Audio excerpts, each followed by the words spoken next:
Sensors online. Weapons online. All systems nominal. Okay, so I'll admit it. There are times that I've thought maybe I should change my name to the Cicadia Pilot, because I run Cicadias almost exclusively. I enjoy them, I love them, I've run them in my Battletech campaigns, in tournaments, in all sorts of, all over the place. So many different variations and versions of them, I could not remember them all. All sorts of nicknames for them that people have just dreaded and feared. And I carry that over into the game, and I play Cicadias predominantly. But there are many other light mechs, many other fast mechs. Really, if you're talking about fast mechs, you're talking about mediums as well as lights.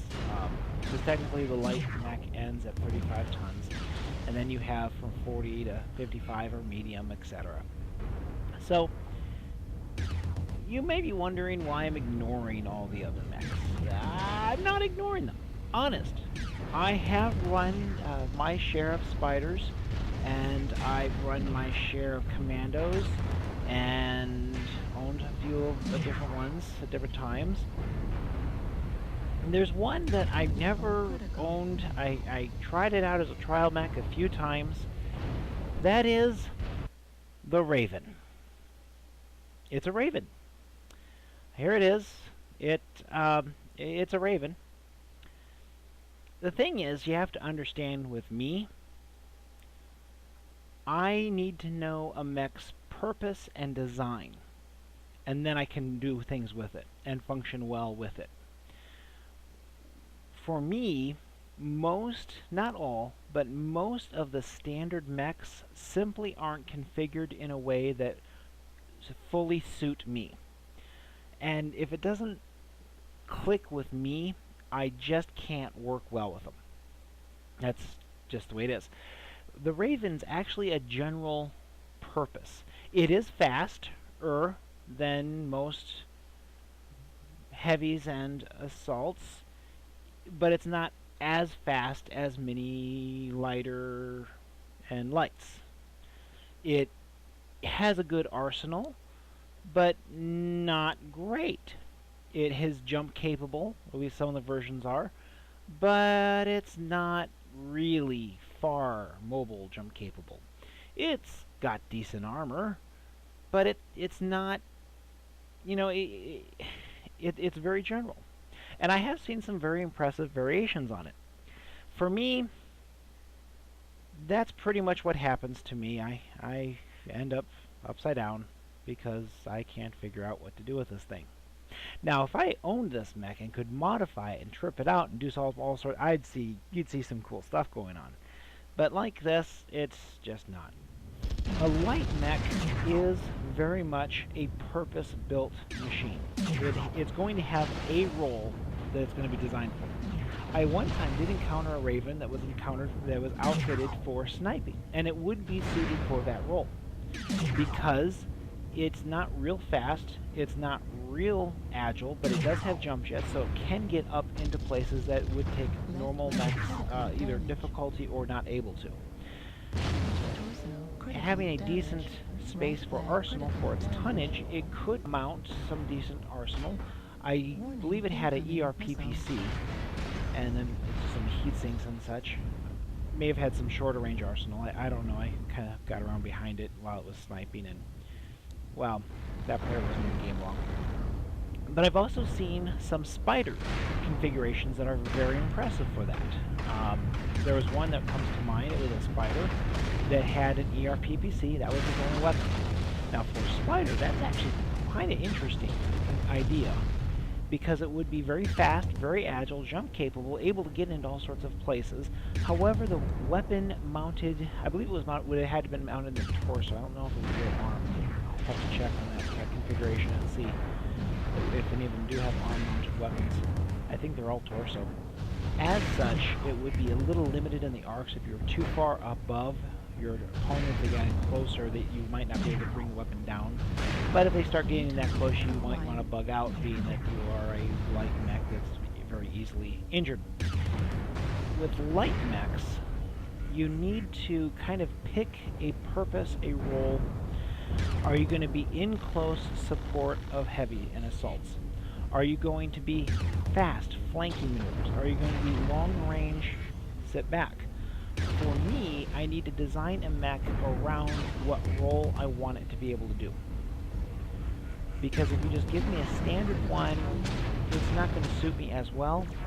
And if you give me a mech that is very general in its purpose, it's not going to function very well. I'm not going to, it may sound strange, but I won't understand how to get this mech to work.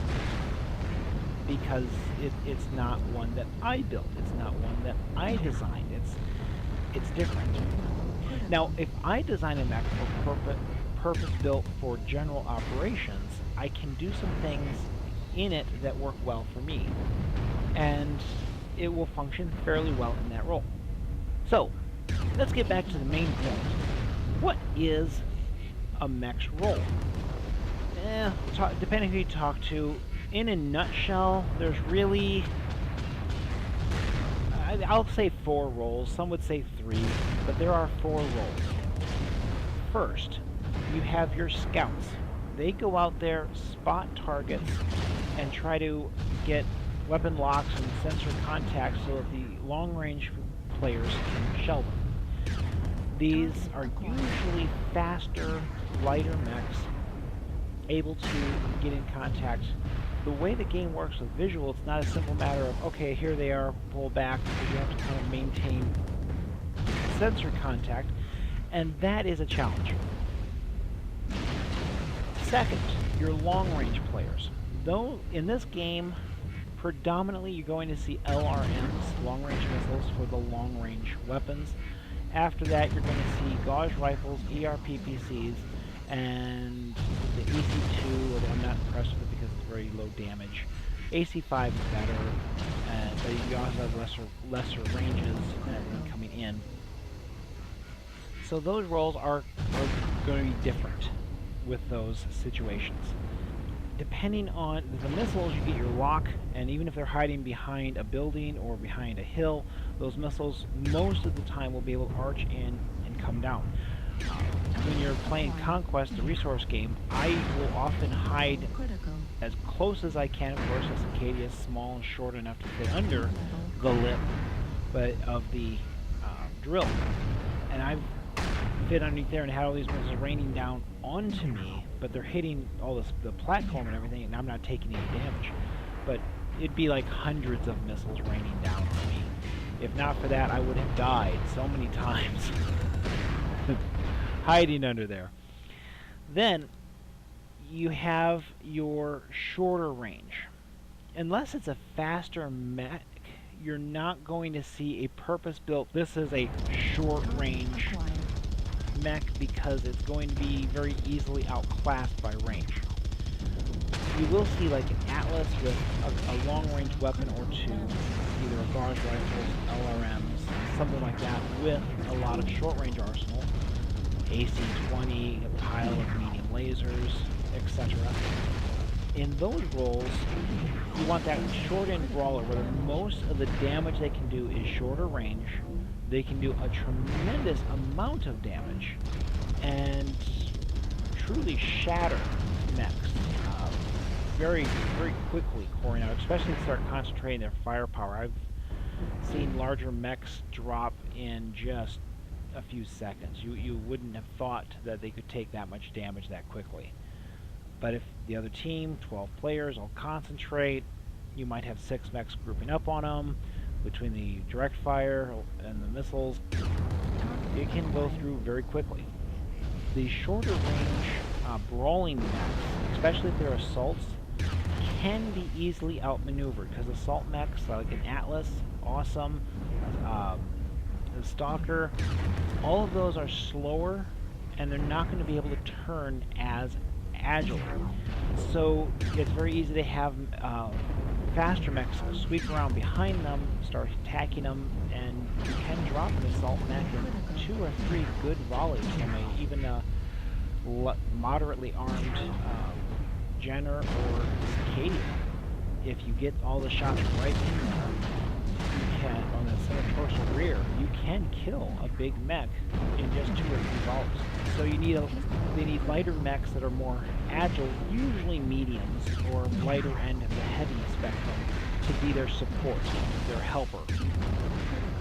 Those mechs are going to have the purpose-built main job of being fire support, adding their long-range heavy arsenal main guns towards whatever the Atlas is firing at.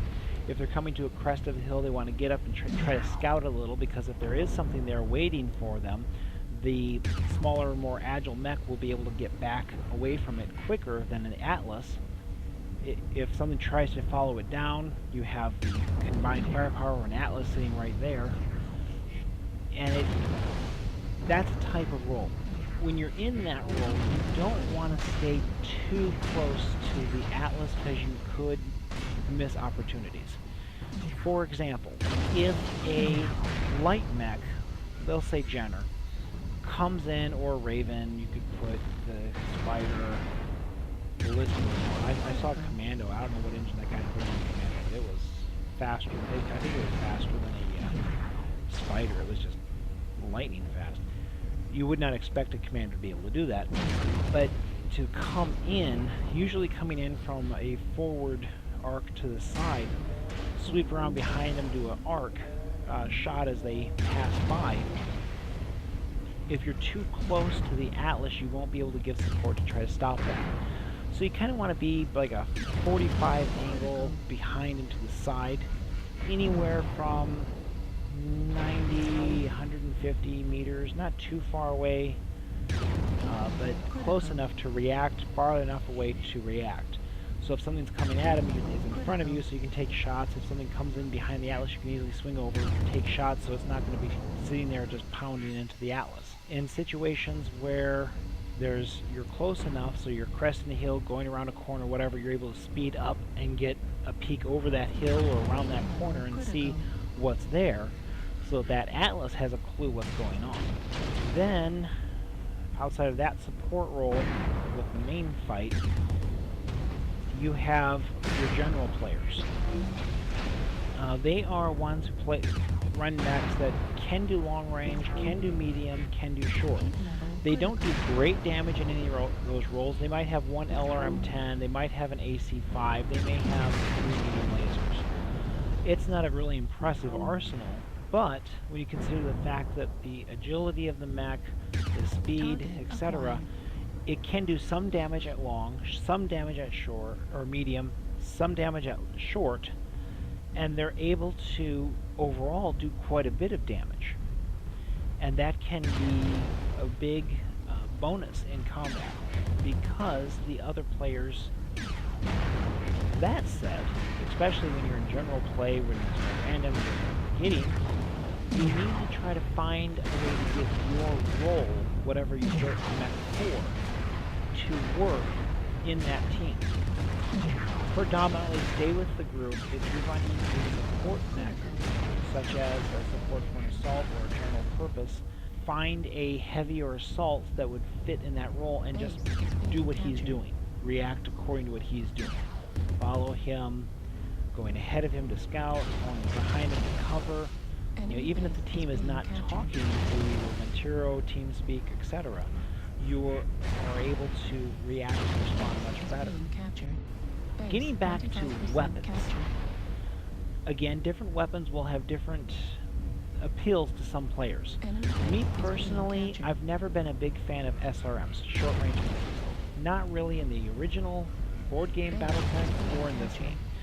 To my way of thinking, I'd rather have, depending on the size of SRM2, 4, or 6, plus the ammo, I'd rather have a medium laser or two with a few more heat sinks. That's just my opinion. I've known other people who love the SRM, even in the video game. The SRM is great. The role of that weapon is to hunt critical damage. You have your main arsenal tear open a slot, you fire a volley of SRMs, they will randomly hit around, and you have a better chance of having one of those missiles strike that opened section of armor. The LRMs do long range, But again, it's very general. You do a lot of damage all over the place. You don't get a concentrated shot. The gauge rifle does 15 points of damage at that spot, and it does that concentrated hit. It can be much more devastating. So bear those thoughts in mind when it comes to what role of the weapons and what you want in the role you're running your mech in. Combined with your own playstyle and your budget to modify, you can make some humdrum mechs pretty impressive. That's all for now. Enemy button.